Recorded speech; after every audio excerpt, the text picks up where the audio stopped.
Hey there. If you've listened to this show for a while, you might remember our pal, Jared Walker. And if not, you should meet him. He is the guy who went super viral on TikTok with a 60-second recipe for crushing medical debts, starting with the fact that nonprofit hospitals, that is, most U.S. hospitals, are required to have financial assistance or charity care policies. This is going to sound weird, but what that means is that if you make under a certain amount of money, the hospital legally has to forgive your medical bills. That video got seen about 10 million times in its first few days and a lot more after that. And at the end of it, Jared offered to help folks apply, and two things happened. One, he got a ton of requests for help, and two, he got a bunch of super smart, super committed volunteers to help him provide that help. That was last year. Those volunteers helped Jared build a whole system for getting people help quickly. And Jared started holding open trainings on Zoom, teaching people how to help other people apply for financial assistance. It was all super impressive to watch. And all of that would be a lot, but this year, he's launched into something potentially bigger. A grant let him hire a couple people for another project to help people they hadn't been able to help before. And honestly, so far, this new project has been harder than they thought. But they're learning a ton along the way, and some of what they're learning is immediately useful for us. So let's go. This is An Arm and a Leg, a show about why healthcare costs so freaking much and what we can maybe do about it. I'm Dan Weissman. I'm a reporter, and I like a challenge. So our job on this show is to take one of the most enraging, terrifying, depressing parts of American life and bring you something entertaining, empowering, and useful. Here's Jared's new project. He figures about a third of people in the U.S. could qualify for the type of financial assistance from hospitals he's been focusing on so far. There's income cutoffs, and a third is a lot of people. But a lot more people than that could easily get stuck with a medical bill they can't pay, even if their income isn't low enough to qualify for that assistance. These are the people that, they get the $5,000 medical bill, and it's like a game changer. I mean, this is a lot of us. We have deductibles in the thousands of dollars, and we don't have thousands of dollars just lying around.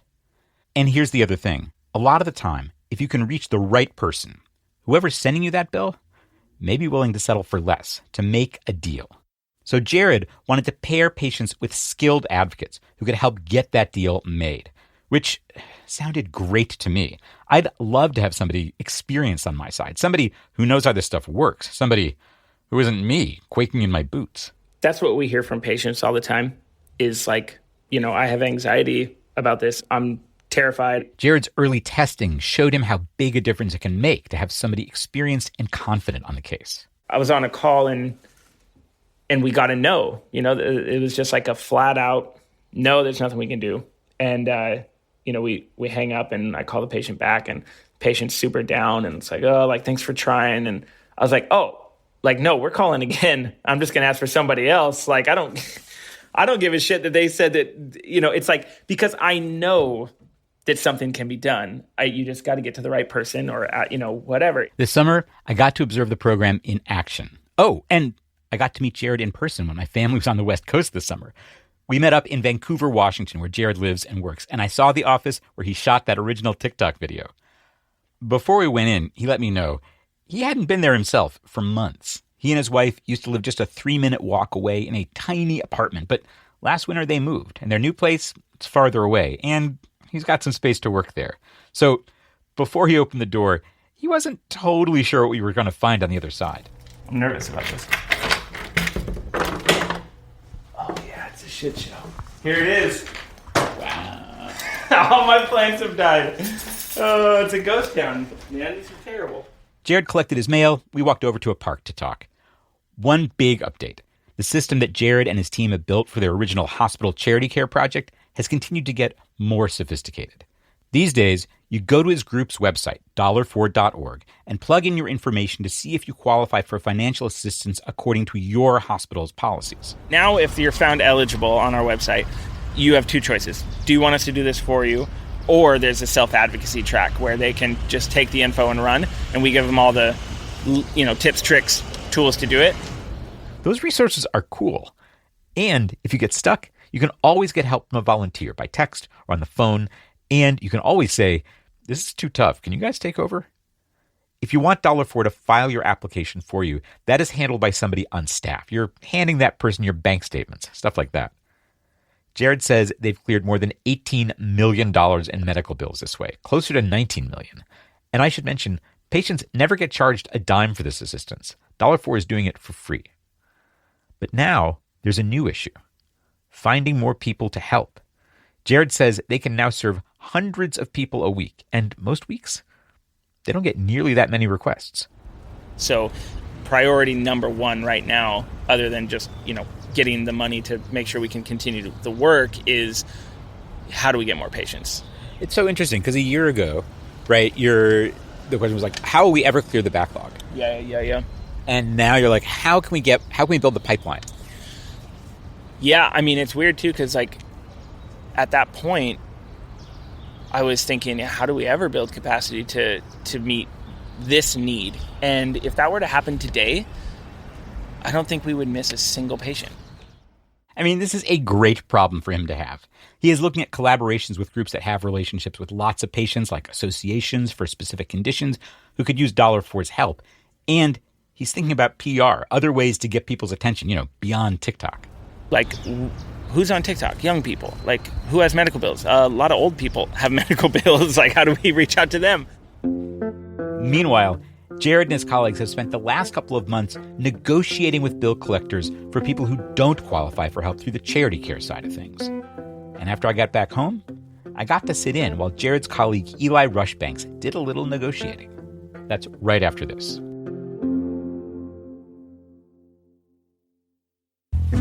This episode of An Arm and a Leg is produced in partnership with Kaiser Health News. That's a nonprofit newsroom covering healthcare in America. Kaiser Health News is not affiliated with the healthcare giant Kaiser Permanente. We'll have more information about KHN at the end of this episode.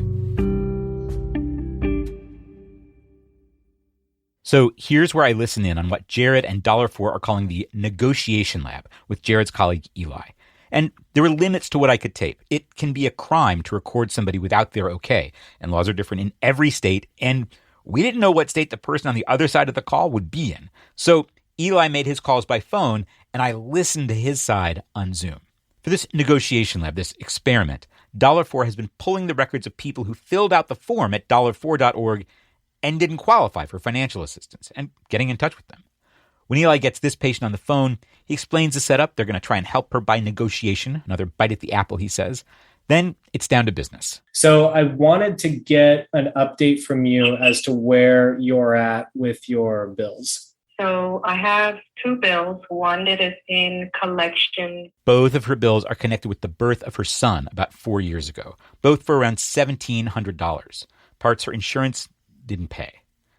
Eli lays out his strategy. Usually the leverage that we have for a debt that's this old is to offer the debt collector sort of like one in the hand is better than two in the bush type of argument. In other words, offer an upfront lump sum that's lower than the full amount. He asks, is there an amount that if the collector offered, she'd just say yes to? And she's not sure. We're just kind of living paycheck to paycheck. Actually, she says her family is paying credit cards with credit cards right now. Eli says he can get the debt sent back to the hospital, try and get a deal from them, but this hospital, he's looking at their financial assistance policy. They're stingy. It's probably not going to work, and it's also probably why she didn't qualify for financial assistance there in the first place. So Eli's thinking, let's just call the debt collectors, see what they might do. So does that sound good for you? Yeah. Okay. Yeah. I can do all the talking with the debt collector once you give them permission to talk with me. Well, not so fast. In the lab, there's always something new to learn, new little hurdles that can come up. All the extra steps, the time sucks. This time, after Eli's colleague, Abby, dials the number for the collector, Eli and I sit on hold for a few minutes, and then... So the debt collector is saying that they are not allowed to do three-way calls. The patient has to tell them to expect Eli's call, get off the phone, and then Eli is supposed to dial in directly. 10 minutes later, Eli gets a text. They're expecting his call. Or, they should be. Hi there. My name is Eli Rushbanks. I'm a patient advocate at $4, and I'm calling on behalf of one of our patients who just called in and gave permission for you to talk to me. I'm supposed to speak to an Angela. There's a couple of minutes of Eli explaining why he's calling, on whose behalf, and then another 8 minutes on hold. And then Eli's back to his spiel. Hi, my name's Eli Rushbanks. I'm calling from Dollar Four. I believe that you just spoke to a patient I'm trying to help out. He gives the name, says he's looking for information, and then listens. And is there an expiration date on that offer? Later, Eli tells me what the other person said next. They were expecting him to be coming to the phone with cash in hand. He clears that up, says he's just trying to get some information, starts asking questions. Is there interest accruing on this account? And when did it end up in your office? More questions. Has this already hit the patient's credit report? Is there an expiration date when this moves to some other collector? And do you guys have a policy to or not to sue on accounts? From what Eli says next, it sounds like he's getting some pushback. I'm just getting information about where we're at. It takes another minute and a half for Eli to squeeze in one last question. Did you guys purchase this from the hospital, or was it just referred for collection? He confirms they bought it. Okay. All right. That is helpful information for me to have, and I appreciate your time.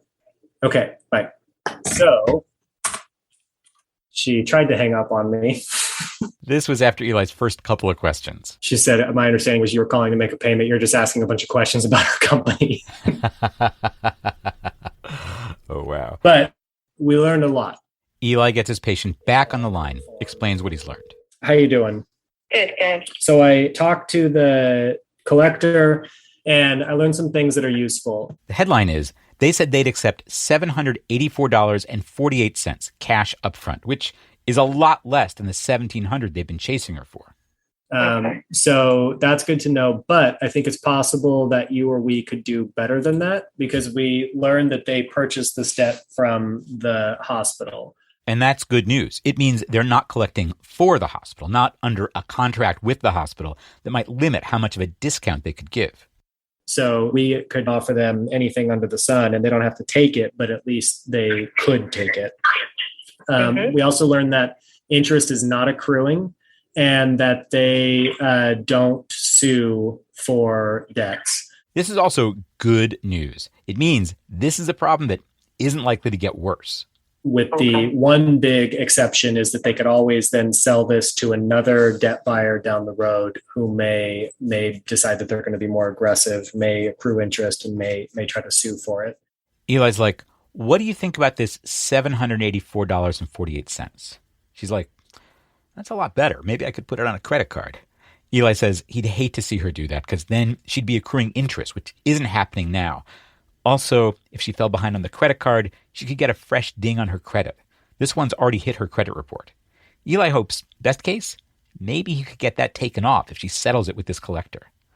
He asks her, is there an amount you might be able to save up, say if you had a month, that we could try offering them? She says she could probably get $100 a week. That's what they try to put away for an emergency fund. Eli proposes a strategy based on what he's learned from that woman at the collector's office and what he knows about how these folks operate. So she wouldn't give me an expiration date for the offer of $784.48. She claims that had been extended before, which I don't know if that's true or not. And so she said, quote unquote, technically it had already expired, but she would accept it today. So Eli thinks it's likely this offer will still be there in a month or two. And he thinks if they come back in a month with, say, $400 in cash, there might be a conversation to have. Because if these folks bought this debt, they bought it cheap. We don't know what they purchased this for, but sometimes it's pennies on the dollar. So they might have bought this debt from the hospital for, they might have only spent a couple $100 on it, if that. And right now, they're spending money, calling her, sending her letters. $400 might sound okay to them. He proposes putting a date on the calendar. He'll call her again, and if she's got some cash together, he's going to help her pitch it to the collection folks. Without having any cash to work with today, I think it's going to be tough to do much, but we might be close enough to get it there then. Okay. Yeah, sounds good. They set a date in late September. And that gives you about 6 weeks, and we'll give them a call and see if we can knock it out then. Okay, sounds good. Okay, perfect. We'll talk to you then. Much. Yeah, have a good one. You too. Bye. Eli and I debrief for a minute. So that's how a lot of those go. A lot of these calls end with that, where we try to help people kind of coach to a dollar figure they're aiming for, and we put a timeline. We haven't been doing it long enough to know if those are going to work or not, if we're going to follow up in a month, and if they're going to have saved any money. He says there are easier cases, situations where someone's being chased for $7,000, say, and they can offer 2 or 3. Those are the ones where it's more likely. These ones where people have no extra money are tough. It was tough to listen to. Tough to hear somebody say they're putting credit card bills on credit cards and being chased for medical bills on top of that. I asked how he's feeling, having been doing this for a couple months. I am. I'm feeling like I have to learn every lesson the hard way, and that's just how it's always been. He says he and Jared, they've worked together for years. They've always wanted to focus on immediate, boots-on-the-ground ways to help individual people. Access to charity care turned out to be something they could scale up. This is looking different. We definitely have successes, but there are definitely things that we run into where I see exactly why all of these like big successful organizations do policy work, because you just can't get there for some of these boots on the ground cases. And if you can, it takes so much time, effort, persistence that it can't scale. This is more or less what Jared told me when we sat on that park bench in July. When he was getting ready to start the negotiation lab, Jared was thinking they'd develop a flowchart, a set of scripts, even videos where they'd use recordings from their own phone calls to show how this kind of negotiation works, a curriculum for self-help and to train volunteers, maybe even an automated system. But now, he's not so sure they're ever going to be able to boil it down to a system. They've been working on the flowchart, adding to it every time they run into a new angle, and it's incredibly hairy. New angles all the time. He pulls out his phone. Trying to log into this flowchart. I want to show Oh, it to okay, you, yeah.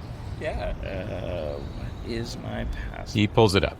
We look at a bubble for the hospital phase, where you're negotiating directly with a hospital, not an outside debt collector. Draft and send to hospital a settlement offer. If they say yes, we win. Yeah, if they say yes, we win. If they say no, next steps, blah, blah, blah. Call the person who denied the negotiation. Blah, blah, and then, but the reason I say, we're not ever going to be able to systematize this and automate it is because every single one of these little blocks is time. And it's not a little amount of time. It's like, write a letter, wait on hold, talk to this person, get to the supervisor, call the debt collector, ask. Because there's so much time on the phone. They wear you down. I mean, not everybody can be worn down. Jared tells me about Steve, who he describes as a volunteer who does not F around. He will run a case until he gets the desired outcome. And they think we'll just wear him down, and they do. They do it all the time. But not with Steve. And not with, if you have dedicated patient advocates like that, you can usually make a big enough fuss, make enough calls, ask for enough exceptions, get to enough supervisors, blah, blah, blah, where it's you have a decent shot of some good outcome. But we don't have time to do that for everybody. And there's way too many people that need that exact intervention that and we just we're not going to be able to offer that through a program. So what the hell do we do with it? It's really hard. There's not enough Steves. Not enough Steves. I mean, I'd like to find Jared some more Steves, more people who could, use this kind of outlet. I think there's people out there. Somebody I stayed with in Portland, I described this to her, and she was like, my mom should do this. Come to think of it, I still need to connect her to Jared.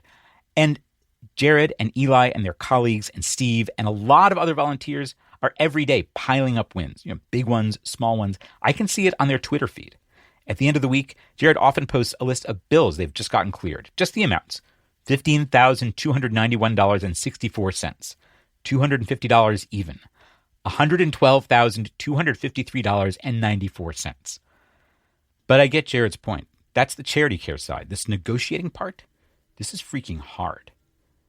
And this is why I think it's smart that Jared and his colleagues are calling this a negotiation lab.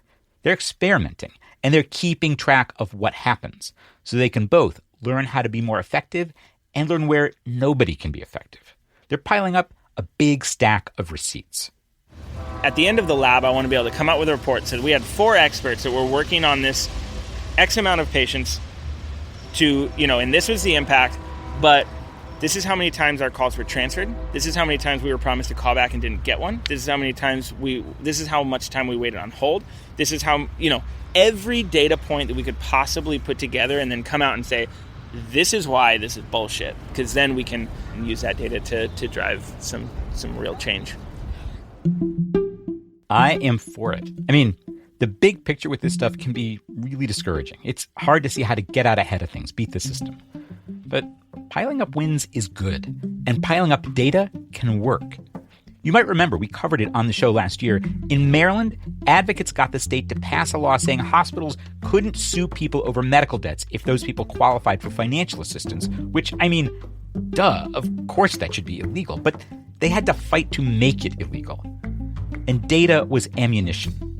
They pulled 145,000 lawsuits that hospitals had filed over 10 years, and they were able to show who got hit with those lawsuits, often people who qualified for financial assistance. That was in 2021. Since then, Maryland has passed another law. Patients who overpaid, who were entitled to financial assistance but didn't get it, were supposed to get refunds. These kind of fights are way too hard, and there are way too many of them, but I love to see these victories. We are stuck living with this terrible system, but we do not have to accept it. And we can pass around the lessons we learn in the fight. Like listening to Eli with the debt collector on that call, that was basically a lesson. What questions do we need to ask in a situation like that? And what do the answers tell us? We're going to put together some of those takeaways in a future First Aid Kit newsletter. So look for that in your inbox later this fall. And you can sign up for those at armandalegshow.com/newsletter. And next time in An Arm and a Leg, another victory, not a small one. Congress actually took action this summer that will, yes, help people on Medicare pay less for prescription drugs. One scholar who has been piling up data, fighting for changes like this for years, tweeted while the Senate was voting, "Haven't cried this much watching C-SPAN in a while." We'll have her with us in 3 weeks. Till then, take care of yourself. This episode of An Arm and a Leg was produced by me, Dan Weissman, with help from Emily Pizzacreta, and edited by Marion Wang. Daisy Rosario is our consulting managing producer. Adam Raimunda is our audio wizard. Our music is by Dave Weiner and Blue Dot Sessions. Gabrielle Healy is our managing editor for audience. Lee Bosco is our consulting director of operations. Sarah Ballama is our operations manager. This season of An Arm and a Leg is a co-production with Kaiser Health News. That's a nonprofit news service about healthcare in America. It's an editorially independent program of the Kaiser Family Foundation. Kaiser Health News is not affiliated with Kaiser Permanente, the big healthcare outfit. They share an ancestor, the 20th century industrialist Henry J. Kaiser. When he died more than 50 years ago, he left half his money to the foundation that later created Kaiser Health News. You can learn more about him and Kaiser Health News at armandalegshow.com/Kaiser. Diane Weber is national editor for broadcast at Kaiser Health News. She's editorial liaison to this show. Thank you to Public Narrative. That's a Chicago-based group that helps journalists and nonprofits tell better stories, for serving as our fiscal sponsor, allowing us to accept tax-exempt donations. You can learn more about Public Narrative at www.publicnarrative.org. And those donations support this show. If you're not a donor yet, we would love to have you. Come on by to www.armandalegshow.com/support. Thank you.